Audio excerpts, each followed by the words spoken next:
So hello everyone, welcome to our channel. आज की class में हम देखेंगे splitting in octahedral complex. Octahedral complex में स्प्लिटिंग किस तरीके से होती है, डी ऑर्बिटल्स की स्प्लिटिंग किस तरीके से होती है। इससे जस्ट पिछली क्लास में हमने सीएफटी देखा था, क्रिस्टल फिल्ड थ्योरी के बारे में देखा था। वहां पे हमने ये बात की थी कि जब मेटल अपनी फ्री कंडीशन में होती है, जिसके पास में कोई भी लिगेंड नहीं आ रखा है, किसी भी तरीके का इसने कोऑर्डिनेट बॉन्ड का फॉर्मेशन नहीं कर रखा है, ऐसी कंडीशन में उसके पांचों सब ऑर्बिटल्स क्या होते हैं, जो डी ऑर्बिटल के 5 सब ऑर्बिटल होते हैं वो डीजेनरेट कंडीशन में होते हैं, या फिर ऐसा बोल सकते हैं उनकी एनर्जी लगभग बराबर होती है। लेकिन जब भी लिगेंड उनके पास में आता है तो उन ऑर्बिटल्स में क्या हो जाती है, स्प्लिटिंग हो जाती है। और वो स्प्लिटिंग होती है T2G और EG लेवल में जब हम ऑक्टाहेड्रल कॉम्प्लेक्स की बात करते हैं, और जब टेट्राहेड्रल कॉम्प्लेक्स की बात करते हैं वो E और T2 में हो जाती है। ठीक है, तो ये स्प्लिटिंग किस तरीके से होती है, वहां पे हमने देखा था कि 3 ऑर्बिटल DXY, DYZ और DZX नीचे आ गए थे, और DX² माइनस वाई स्क्वायर और DZ² की एनर्जी बढ़ गई थी। ठीक है, तो ये DX² माइनस वाई स्क्वायर और DZ² की एनर्जी ही क्यों बढ़ी? ऐसा भी तो हो सकता है उनकी एनर्जी कम भी हो सकती है, DXY, DYZ, DZX की एनर्जी बढ़ जाए। तो ये चीजें हमें पता चलेगी जब हम आगे स्प्लिटिंग देखेंगी। ये सब की सब चीजें कॉम्प्लेक्स पे डिपेंड करती है, उसकी ज्योमेट्री पे डिपेंड करती है। कोई भी कॉम्प्लेक्स है उसकी ज्योमेट्री क्या है उस पर डिपेंड करती है। ठीक है, तो आज की क्लास में हम स्टार्ट करते हैं स्प्लिटिंग इन ऑक्टाहेड्रल कॉम्प्लेक्स। मैं थोड़ा बहुत इसके बारे में बता देता हूं। पहले जो मेटल आयन होता है ऑक्टाहेड्रल कॉम्प्लेक्स में, ये 6 लिगेंड से जुड़ा रहता है। यहां पे हम कोई एग्जांपल भी ले सकते हैं, Fe2O6 ले लो, चाहे कुछ भी ले सकते हैं। ठीक है, तो ये आपके पास में क्या होता है, ऑक्टाहाइड्रल कॉम्प्लेक्स होता है। यहाँ पे 6 लिगेंड है। मान लीजिए जो मेटल है उसका डी ऑर्बिटल कुछ इस तरीके से है, जिसके नेमिंग हम करते हैं DXY, DYZ, DZX, ये वाला हो गया DX² माइनस वाई स्क्वायर, और लास्ट वाला कौन सा हो गया, DZ²। ठीक है, अब ध्यान रखना इनके बारे में मैंने आपको बताया था एक्सिस स्पेस इनके जो स्ट्रक्चर बनाते हैं वो कैसे बनाते हैं। इन तीनों में से मैं किसी एक की बना देता हूं, जैसे DXY की बना देता हूं। तो DXY की क्या होती है, मान लीजिए ये एक्स एक्सिस है, ये वाई एक्सिस है। चलो थोड़ा सा ऊपर बना देता हूं।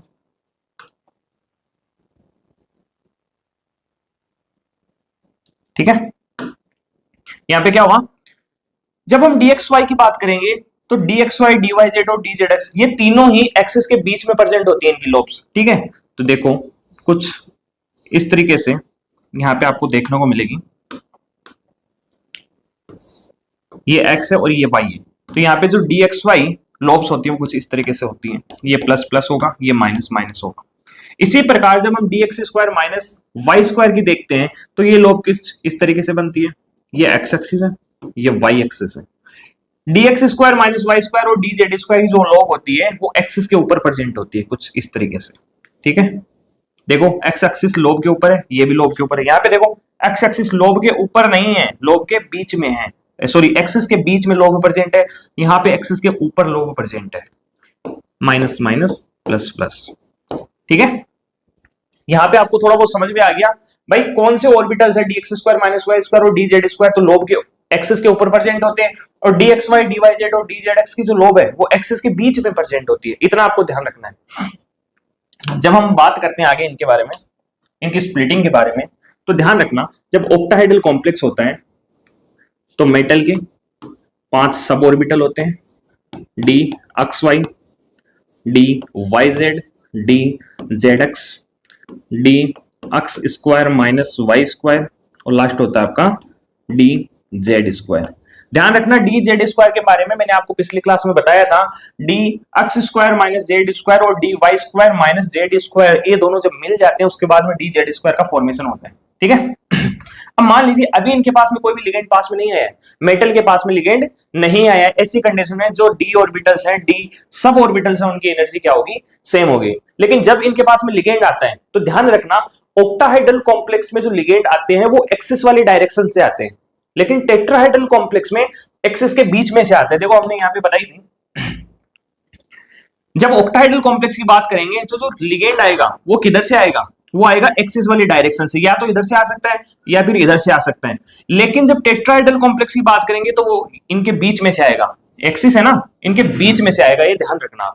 ठीक है, अब बताइए मुझे अगर ये एक्सिस वाली डायरेक्शन से आ रहे हैं तो देखो एक्सिस वाली डायरेक्शन में कौन सी लोब मिलेगी इसको, D X square minus Y square की मिल सकती है या फिर डी जेड स्क्वायर की मिल सकती है। ठीक है, तो जो लोब इसके सामने आएगी, लिगेंड वाली लोब के सामने जो लोब होती है उनके बीच में क्या हो जाएगा, रिपल्सन हो जाएगा। और जब इस लोब और इस लोब के बीच में रिपल्सन होगा तो इसकी एनर्जी बढ़ जाएगी। तो कौन से सब ऑर्बिटल की एनर्जी बढ़ेगी, जिन सब ऑर्बिटल की लोब लिगेंड वाली लोब के सामने होगी। ठीक है, तो देखो यहां पे हमने क्या देखा, ये जो दो है ना D X square minus Y square और डी जेड स्क्वायर, इनकी लोब कहां पे आ रही है, एक्सिस के ऊपर प्रेजेंट होती है। और ऑक्टाहेड्रल कॉम्प्लेक्स में लिगेंड भी किधर से आ रहा है, लोब के सामने से, सॉरी एक्सिस के सामने से आ रहा है। तो इन दो की तो एनर्जी क्या हो जाएगी, बढ़ जाएगी। तो बढ़ेगी तो ये लो, तो एनर्जी इनकी बढ़ा दी हमने। ये क्या हो गया, D X square minus Y square और दूसरे वाला डी जेड स्क्वायर। और इनकी तुलना में कंपेरेटिवली देखेंगे तो इन तीनों की जो लोब्स होती है वो एक्सिस के बीच में प्रेजेंट होती है। तो इनकी तुलना में इनकी एनर्जी क्या हो जाएगी, कम हो जाएगी।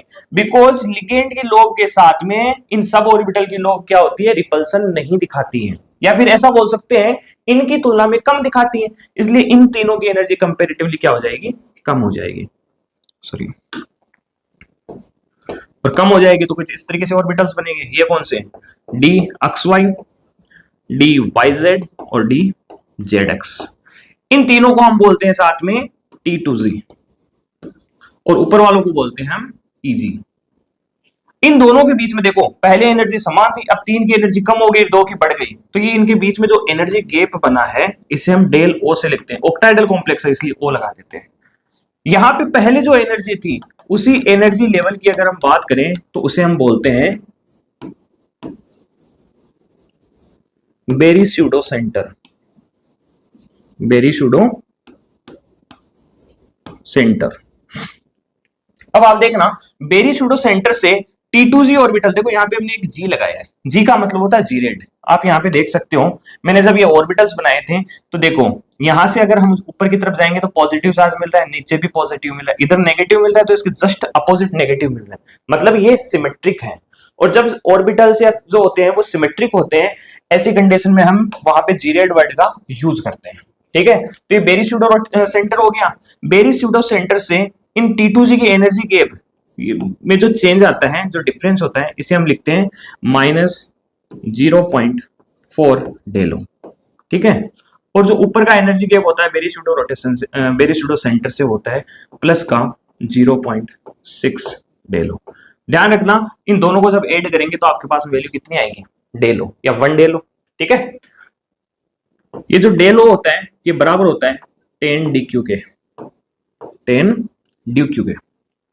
यहां तक हमने देख लिया। अब देखिए जब इलेक्ट्रॉन्स, भाई मेटल आपके पास में थी तो डी ऑर्बिटल में इलेक्ट्रॉन तो थे ना पहले से। अगर इलेक्ट्रॉन्स थे तो उनको हम फिल करेंगे, किस तरीके से करना है, पहले इनमें इलेक्ट्रॉन्स हमेशा जब फिल होते हैं तो कम एनर्जी से ज्यादा एनर्जी की तरफ जाते हैं।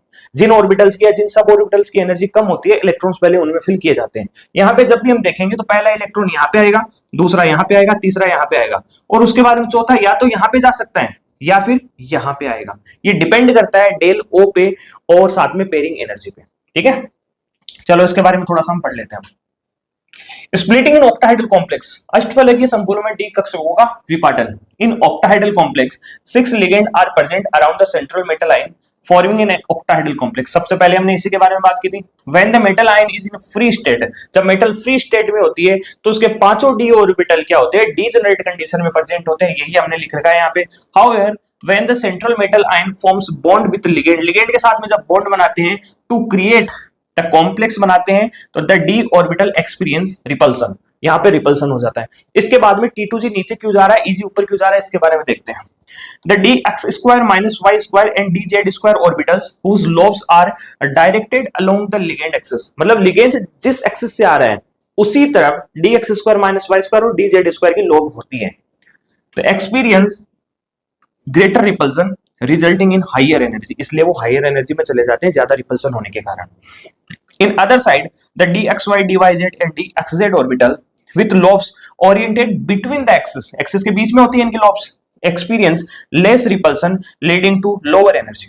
उसके बाद में देखना, thus in octahedral complex the d orbitals split into 2 energy levels, the higher energy level को हम Eg बोलते हैं and the lower energy level T2G orbital।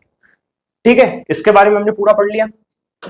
ये वाला इसके बाद में यहाँ पे लगभग हमने सब कुछ लिख दिया है। ठीक है, ये डेल ओ होता है, इसे हम बोलते हैं crystal field splitting energy.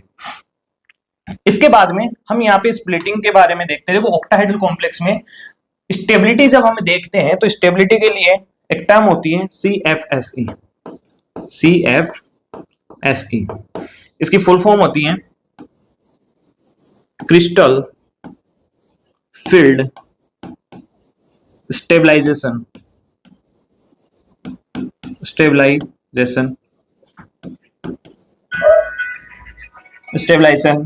Energy. ठीक है, देखो क्रिस्टल फील्ड स्प्लिटिंग एनर्जी नहीं होता इसका मतलब होता है क्रिस्टल फील्ड स्टेबलाइजेशन एनर्जी। इसके लिए जो फॉर्मूला होता है वो ये होता है, T2G में कितने इलेक्ट्रॉन्स भरे हुए हैं इनटू -0.4 से मल्टीप्लाई कर दो, प्लस 0.6 इंटू EG में कितने इलेक्ट्रॉन्स भरे हुए हैं उनको लिख दो। तो मतलब हमें क्या लिखना है, -0.4 और ब्रैकेट में क्या लिख देंगे इंटू T2G में number of electrons plus 0.6 into EG में जो नंबर ऑफ इलेक्ट्रॉन्स है उनके बारे में। ये क्या होता है, इसका फॉर्मूला होता है। इससे आपको CFSE की वैल्यू मिल जाएगी और उससे हम किसी भी कॉम्प्लेक्स कंपाउंड में जो मेटल है उसकी स्टेबिलिटी के बारे में पता लगा सकते हैं। अब हम बात करते हैं इन octahedral complex splitting of d orbitals in the presence of strong and weak field ligand. जब जो लिगेंड्स होते हैं वो भी अलग अलग तरीके के होते हैं, लिगेंड स्ट्रॉन्ग भी हो सकते हैं, वीक भी हो सकते हैं। इनसे क्या होता है, जब स्ट्रॉन्ग लिगेंड फील्ड आता है तो डेल ओ की एनर्जी को बढ़ा देता है। ठीक है, और एक होता है पी का मतलब होता है पेयरिंग एनर्जी। आपको मैं थोड़ा सा बता दूं, ये जो अभी हमने पढ़ा है यहाँ पे, ये जो देखा है ये क्या बता रहा है आपको, स्प्लिटिंग हमने देख ली इससे पहले। अब जो इलेक्ट्रॉन्स को फिल करना है वो किस तरीके से करना है, आपने देखा एक तो del O crystal field splitting energy, एक पी, तो पी को हम और क्या लिख सकते हैं, पीई भी लिख सकते हैं, that is pairing energy. Pairing energy. अब आपने देखो यहाँ पे क्या देखा था, ये 5 आपके पास में डी सबसेल्स हैं या सब ऑर्बिटल हैं। इनकी जब स्प्लिटिंग हुई तो 3 नीचे रह गए आपके और 2 ऊपर चले गए। इनके बीच में एक एनर्जी गैप है जिसे हमने डेल ओ बोला है। अब मान लीजिए इन ऑर्बिटल में जो मेटल था उसके पास पहले से कितने इलेक्ट्रॉन्स प्रेजेंट है, 5 इलेक्ट्रॉन प्रेजेंट है मान लीजिए। ठीक है, अब 5 इलेक्ट्रॉन को हमें फिल तो करना पड़ेगा ना वापस से। भाई ऑर्बिटल्स की स्प्लिटिंग हुई है, इसका मतलब ये थोड़ी इसमें इलेक्ट्रॉन अब आएंगे नहीं, इलेक्ट्रॉन तो आएंगे ना, तो यही 5 इलेक्ट्रॉन इनमें फिल करने हैं। अब इनमें किस तरीके से फिल करने हैं उसके बारे में बात करते हैं। देखो अभी हमने एक वर्ड देखा था स्ट्रॉन्ग फील्ड लिगेंड। जो स्ट्रॉन्ग फील्ड लिगेंड होते हैं ना, ये डेल ओ की वैल्यू को बढ़ा देते हैं। ये जो डेल ओ है ना इसकी वैल्यू को बढ़ा देते हैं, मतलब T2G और EG के बीच का जो एनर्जी गैप है वो बहुत ज्यादा बढ़ा देते हैं। तो मान लीजिए पहले जो 3 इलेक्ट्रॉन है वो तो डायरेक्ट आ जाएंगे ऑफ वो प्रिंसिपल के अकॉर्डिंग, लेकिन अब 4th इलेक्ट्रॉन यहां पे आना पसंद करेगा या फिर यहां पे जाना पसंद करेगा। इस चीज का हमें पता चलता है आपके पास में लिगेंड कौन सा है। तो लिगेंड देखो हमारे पास में स्ट्रॉन्ग फील्ड है और मैंने बोला strong field ligand del O की वैल्यू को बढ़ा देता है, मतलब T2G और EG की एनर्जी गैप को बढ़ा देता है। तो मुझे बताइए कोई भी इलेक्ट्रॉन है वो ऊपर जाएगा तो उसको डेल ओ के बराबर एनर्जी की जरूरत पड़ेगी, लेकिन यहां पे आने के लिए, इस इलेक्ट्रॉन के पास में आने के लिए उसे जिस एनर्जी की जरूरत पड़ती है वो होती है पेयरिंग एनर्जी। और इसको पेयरिंग एनर्जी क्यों दी जाती है, बिकॉज इस सब ऑर्बिटल में पहले से एक इलेक्ट्रॉन प्रेजेंट है और इसके पास में जब दूसरा इलेक्ट्रॉन आएगा तो इलेक्ट्रॉन इलेक्ट्रॉन के बीच में रिपल्सन होगा। उस रिपल्सन के बराबर अगर हम जो इलेक्ट्रॉन यहाँ पे लेके आ रहे हैं उसको एनर्जी मिल जाए तो वो यहाँ पे आ सकता है। तो आपको ध्यान रखना पड़ेगा, अगर मान लीजिए स्ट्रॉन्ग फील्ड लिगेंड है तो वहां पे डेल ओ की वैल्यू ज्यादा होती है, किससे, पेयरिंग एनर्जी से। तो पेयरिंग एनर्जी से ज्यादा डेल ओ की वैल्यू है तो इलेक्ट्रॉन क्या करना पसंद करेगा, जो कम एनर्जी में काम हो जाए। अगर पेयरिंग एनर्जी कम चाहिए उसको, कम एनर्जी में वो यहाँ पे आ सकता है, तो बताओ वो ज्यादा एनर्जी लेके वहां पे क्यों जाना पसंद करेगा। समझ रहे हो आप। तो कम एनर्जी, अगर पेयरिंग एनर्जी कम चाहिए इसको, डेल ओ की वैल्यू ज्यादा है पेयरिंग एनर्जी की तुलना में, तो इलेक्ट्रॉन क्या करेगा, यहीं पे आ जाएगा। और यहां पे आएगा तो किस तरीके से, ये लो 4th इलेक्ट्रॉन और 5th कहां है, यहां पे। अगर 6th होगा तो यहां पे आएगा, फिर 7th इलेक्ट्रॉन ऊपर जाएगा वहीं पे। अब मान लीजिए कि ये कंडीशन हम वापस से लेते हैं, ये T2Z है और ये EG है, लेकिन यहां पे जो लिगेंड आया इस बार वो आया वीक फील्ड लिगेंड है, वीक फील्ड लिगेंड है। और वीक फील्ड लिगेंड ध्यान रखना डेल ओ की वैल्यू को बढ़ाता नहीं है, डेल ओ की वैल्यू को कम करता है। अगर डेल ओ की वैल्यू को कम कर दिया मतलब इन दोनों के बीच का एनर्जी गैप कम हो गया, एनर्जी गैप कम होने का मतलब नीचे जो इलेक्ट्रॉन आना चाहिए था वो ऊपर आसानी से जा सकता है। तो हम क्या देखेंगे, जब वीक फील्ड लिगेंड यहां पे आता है तो ऐसी कंडीशन में आपको जो डेल ओ की वैल्यू है वो कम मिलती है और पेयरिंग एनर्जी की वैल्यू ज्यादा मिलती है। और पेयरिंग एनर्जी की वैल्यू ज्यादा है तो इलेक्ट्रॉन क्या करना पसंद करेगा, जो कम एनर्जी में काम हो जाए। तो देखो वही 5 इलेक्ट्रॉन ले लेते हैं हम एक बार, इनमें से स्टार्टिंग के 3 इलेक्ट्रॉन तो यहाँ पे फिल हो गए, कम एनर्जी से स्टार्ट होंगे इलेक्ट्रॉन फिल होना। अब फोर्थ कहां पे जाएगा, ये तो है डेल ओ, तो यहाँ पे क्या बताया कि डेल ओ की वैल्यू कम है और पेयरिंग एनर्जी की वैल्यू ज्यादा है, तो वो कम एनर्जी में क्या करेगा, ऊपर चला जाएगा। तो ये ऊपर चला गया और ये 5वां इलेक्ट्रॉन आ गया। अब देख सकते हो आप दोनों में इलेक्ट्रॉन्स किस तरीके से फिल हो रहे हैं। ठीक है, ये किस पे डिपेंड करते हैं, हमने जो लिगेंड लिया वो कैसा लिया। ठीक है, चलो अब इसके बारे में देखते हैं। Distribution of electrons in T2Z and EG depends on the crystal field splitting energy, del O and the pairing energy। इन दोनों के ऊपर डिपेंड करता है। किसी भी ऑर्बिटल की डेल ओ की वैल्यू ज्यादा और पेयरिंग एनर्जी कम है, ऐसी कंडीशन में इलेक्ट्रॉन पेयरिंग करना पसंद करेंगे। अगर पेयरिंग एनर्जी ज्यादा है और डेल ओ की वैल्यू कम है, ऐसी कंडीशन में इलेक्ट्रॉन ऊपर वाले ऑर्बिटल्स में जाना पसंद करेंगे। अब देखो, अगर del O is greater than pairing energy, देखो ये कहां पे होता है, डेल ओ कहां पे ज्यादा हो रहा था, जब हमने स्ट्रॉन्ग लिगेंड फील्ड लिया था। It occurs in the presence of strong field ligand and such complex are called strong field complex. जहां पे मेटल के साथ में स्ट्रॉन्ग फील्ड लिगेंड वाले लिगेंड जुड़े हुए हैं तो उस कॉम्प्लेक्स को हम क्या बोलेंगे, स्ट्रॉन्ग फील्ड कॉम्प्लेक्स। दूसरा देखो, it occurs in the presence of weak field ligand. Weak field ligand में अभी हमने देखा था किस तरीके से डेल ओ की वैल्यू कम होती है, पेयरिंग एनर्जी ज्यादा होती है। And such complex are called weak field complexes. In this case electrons enter into T2G orbital, मतलब 3 इलेक्ट्रॉन तो T2G में आए थे, उसके बाद में चौथा भी कहां पे आ गया, T2G में ही आ गया था, T2G orbital. And unpaired electrons pair up, जो अनपेड इलेक्ट्रॉन थे वो क्या हो गए थे, पेयर अप। देखो 3 इलेक्ट्रॉन यहाँ पे आ गए और फिर चौथा यहीं पे जब आया था तो ये पेयर हो गया ना, क्योंकि एक सब ऑर्बिटल में 2 इलेक्ट्रॉन हो सकते हैं मैक्सिमम।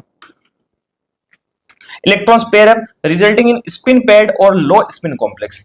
ठीक है, और इस तरीके के जो कॉम्प्लेक्स होते हैं उन्हें लो स्पिन कॉम्प्लेक्स बोलते हैं। इसको आप ऐसे भी याद रख सकते हो कि जब चौथा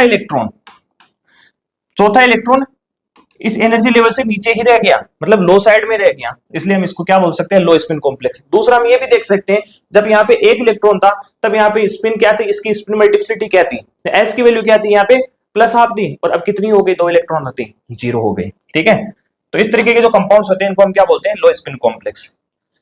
In this case, जब del O is less than P, in this case electrons enter into both T2G and EG। पहले T2G में आए थे फिर EG में चले गए थे orbitals. And unpaired electrons do not pair, यहाँ पे पेयरिंग नहीं हुई थी, leading to spin free और high spin complex। ठीक है, तो ध्यान रखना जब इस इलेक्ट्रॉन्स की पेयरिंग हो जाती है तो उन कॉम्प्लेक्स को हम लो स्पिन कॉम्प्लेक्स बोलते हैं, और जहां पे इलेक्ट्रॉन्स की पेयरिंग न होके हायर एनर्जी लेवल वाले सब ऑर्बिटल्स में इलेक्ट्रॉन चले जाते हैं तो उसे हम क्या बोलते हैं, हाई स्पिन कॉम्प्लेक्स।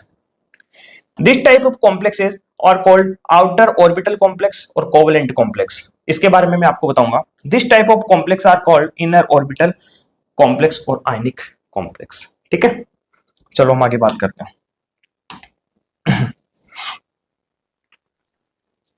चलो हम यहाँ पे एक एग्जांपल लेते हैं और उसकी स्प्लिटिंग पैटर्न के बारे में बात करते हैं। देखो पहला है आपके पास में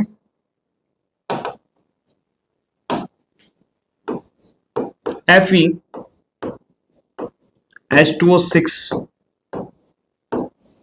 +2 और दूसरा है Fe CN6 -4।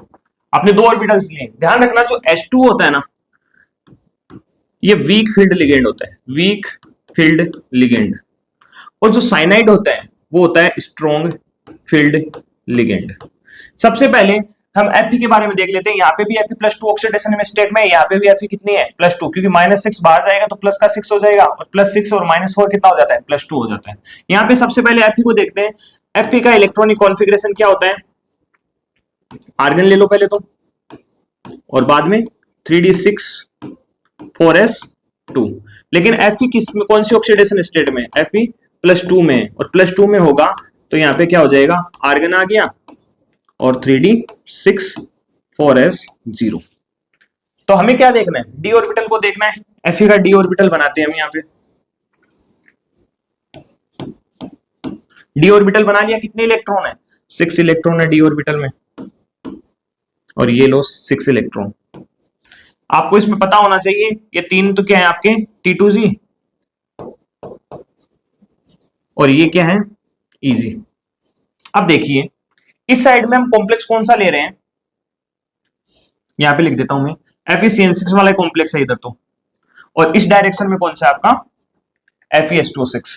अब देखना जब इसकी स्प्लिटिंग होगी लिगेंड्स आएंगे, जैसे साइनाइड लिगेंड आ रहा है तो किस में कन्वर्ट होगा ये, T2Z में और EG में। इलेक्ट्रॉन फील्ड किस तरीके से होंगे उसके बारे में बात करते हैं। ये वाला तो T2Z है आपका और ये EG है। 6 इलेक्ट्रॉन है, सबसे पहले 3 इलेक्ट्रॉन तो बढ़ सकते हैं, वहां तक तो हमें कोई प्रॉब्लम ही नहीं ना, 1 2 3, लेकिन 4th इलेक्ट्रॉन कहां पे आएगा। तो ध्यान रखना साइनाइड क्या होता है, स्ट्रॉन्ग लिगेंड होता है, और स्ट्रॉन्ग लिगेंड की जब होता है तो वहां पे आपको पता है डेल ओ की वैल्यू क्या होती है, ज्यादा होती है पेयरिंग एनर्जी से, और पेयरिंग एनर्जी से ज्यादा डेल ओ की वैल्यू होती है। इसका मतलब इलेक्ट्रॉन क्या करना पसंद करेगा, कम एनर्जी वाला काम। कम एनर्जी में क्या हो रहा है, पेयरिंग हो रही है। तो 4th इलेक्ट्रॉन यहाँ पे आ जाएगा, 5th यहाँ पे आ जाएगा, और 6th कहां पे आ जाएगा, यहाँ पे आ जाएगा। तो इस तरीके से यहाँ पे इलेक्ट्रॉन फिलिंग हो गई। ये जो वैल्यू है इसको हम क्या बोलते हैं, डेल ओ बोलते हैं। यहीं पे जब हम बात करते हैं FeS2O6 की, तो यहां पे भी देखो T2Z बना दो पहले तो, ये T2Z हो गया और ये EG बना दो।